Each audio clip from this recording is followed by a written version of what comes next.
Right, let's talk about Epitaphs from the Abyss #2. Now, this is part of the new EC Comics from Oni Press. I guess they claim to have rights to the EC Comics moniker.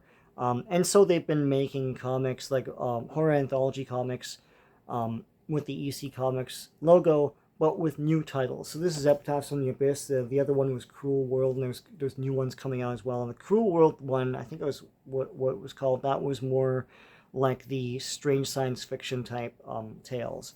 Um, this is better than issue one. I didn't like issue one at all. I don't think I recommended that one.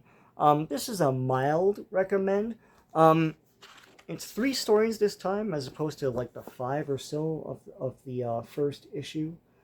Here are the three stories. The first story is some sort of weird um, gang warfare story that I didn't understand.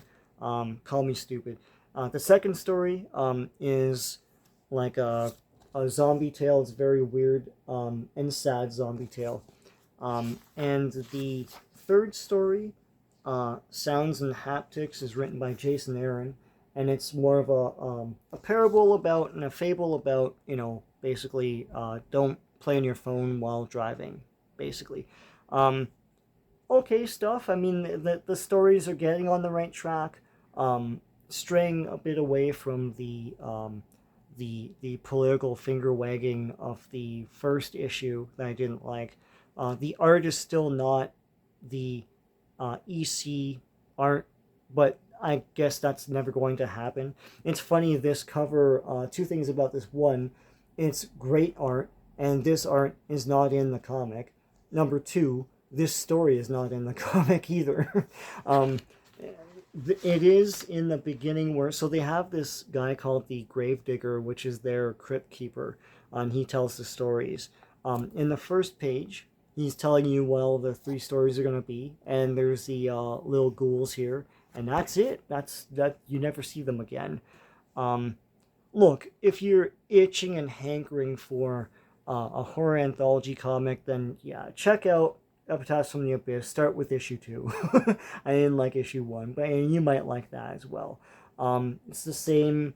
I mean, the art's good for like comic art today, but it looks basic compared to what was standard in the 50s when the old EC Comics was around. And I like that art style, and why can't we get that back, right? I mean, I always talk about how Shutter magazine and Vampires Carmilla are paying homage to the old Warren magazines and look like those. But then again, I think they're using a lot of the same artists from back then. You can't do that here, right? Um, but is there nobody that can match the art style of back then? Maybe not. Um, yeah, mild recommend. And you know who you are if you like horror and you like uh, horror anthology, then yeah, check it out. I think this series can only get better from here. This is an improvement from issue one. So it's a mild recommend for me. Until next time, take care.